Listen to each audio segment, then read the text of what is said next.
Michael Harper had been working as a ranger in Bwindi National Park in Uganda for many years, dedicating himself to protecting animals and preserving forests. He knew every corner of the park, could predict animal behavior, and always kept a close eye on his surroundings, understanding that every encounter with wildlife could be unexpected. During one of his patrols, he noticed movement in the tall grass near the trail and saw a large adult gorilla caught in a steel trap. The animal had a visible wound on its paw and sat warily, looking around, its gaze reflecting a mixture of pain, fear, and confusion. Michael stopped at a safe distance and watched the gorilla closely, assessing the situation and trying not to scare it with sudden movements. He crouched nearby and waited for the right moment, carefully studying the trap and the animal's position so as not to cause additional pain. The forest around him was quiet, with only the sun's rays gently illuminating the grass through the foliage and a light breeze rustling the leaves. The gorilla, although frightened, did not try to run away, watching the rescuer, and this moment marked the beginning of a quiet trust between them that would later grow into a special bond.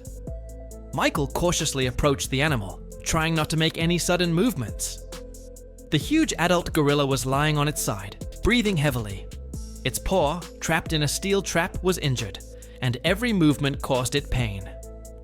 Michael spoke in a calm voice, trying to make it understand that he would not harm it. Using a sturdy tool, he began to slowly pry open the jagged jaws of the trap. The metal yielded with difficulty, but after a few minutes, the paw was free. The gorilla did not try to run away. It was too weak. Its gaze was full of fatigue and pain, but not fear. Michael quickly assessed the situation. Without the help of veterinarians, the animal might not survive. He took out his radio and called the rescue service, giving them the exact coordinates. While he waited for them to arrive, he stayed close to the gorilla, shielding her from the sun and giving her water from his canteen, trying not to disturb her unnecessarily. After a while, several rescuers in beige and green uniforms appeared on the forest path with a stretcher. They approached quietly so as not to scare the animal. Working together, they carefully lifted the gorilla and laid her on a sturdy stretcher, securing her with straps so as not to damage her paw. In a coordinated and unhurried manner, they carried it to a vehicle parked in a forest clearing and carefully loaded it into the back of an SUV to take it to a veterinary clinic. The veterinary clinic greeted them with coolness and the smell of antiseptic. As soon as the car was opened, the veterinarians and rescuers worked together seamlessly. The stretcher was carefully moved inside, where a spacious box for a large animal was already prepared. The huge gorilla lay motionless, but his eyes followed every movement of the people. Michael stayed close by. He wanted to make sure the gorilla was in good hands. The veterinarians carefully examined the paw that had been injured in the trap. The wound was deep, but fortunately there were no fractures. The doctor treated the injury with antiseptic, gave an injection of painkiller, and began to apply a sturdy bandage. At the same time, the assistants checked the animal's breathing, pulse, and general condition, connecting monitoring equipment. While the doctors were working, Michael watched as the tension gradually left the gorilla's powerful body. Her breathing became more even, her gaze calmer. The veterinarian gave his initial verdict. With proper care and subsequent rehabilitation, the animal would make a full recovery. For Michael, this was the most important thing, to see that his efforts had not been in vain. A few days after treatment, the large gorilla finally got back on its feet. The veterinarians decided that it would be better for him to stay in a spacious enclosure next to the clinic, rather than in the ward, where he could breathe fresh air and gradually recover. The enclosure was surrounded by a high fence and trees, and there were other animals nearby that had been brought in for treatment. Michael often came to visit Kwamu. At first, the gorilla watched the man warily, but gradually got used to his presence. Michael brought fruit, sat down next to the fence, and simply talked to him in a calm voice, as if to an old friend. Every day, he saw the animal become stronger and more confident, and a special bond of trust developed between them. Soon, Kwamu stopped hiding in the far corner of the enclosure and came out to greet the rescuer when he saw him.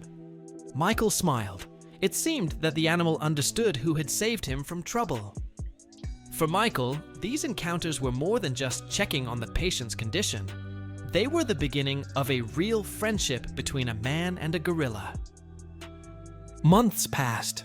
Kwamu fully recovered and turned into a strong, confident giant.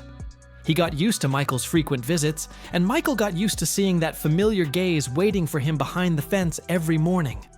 They spent hours together. The rescuer brought fresh fruit, talked about his work, and the gorilla listened in his own way, quietly swaying, sometimes reaching out his hand through the bars. For Michael, it became more than just caring for his charge. It was a feeling of true friendship.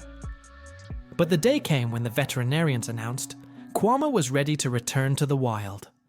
Michael walked him to the car, his heart sinking. He knew he would no longer see this animal every day. When the cage was lifted onto the truck, Kwamu looked at him one last time. A long, heavy look, as if understanding that their paths were diverging. Michael stood and watched as the car drove away down the road, disappearing into the morning fog. Years passed. Michael continued to work as a rescuer, but life took its toll. He was getting older, and his health was failing. Sometimes he would sit at home, looking through old photographs of himself with Kwamu, and wonder if his friend was still alive, wandering through the dense jungle or sitting in a sunny clearing.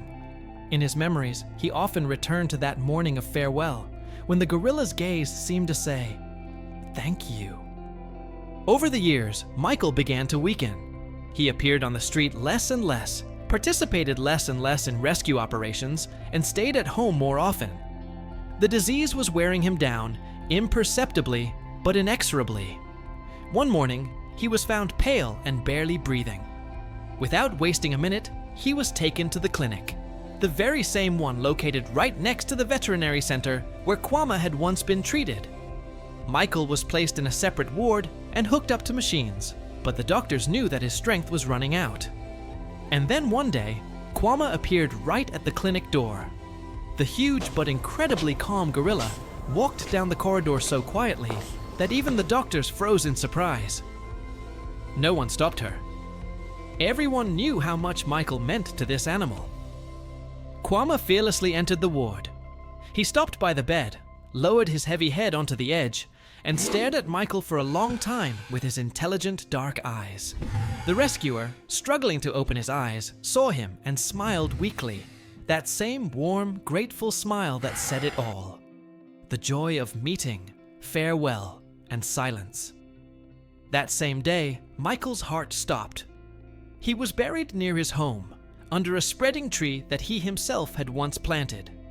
Kwamu came there every day. He sat by the grave for hours, sometimes tapping his palm quietly on the ground, as if calling his friend, and did not leave even at night. Neighbors said that the gorilla guarded Michael's peace until the wind and rain erased the fresh traces of the funeral. Thank you for watching until the end. Please like and subscribe to our channel to support us. See you next time.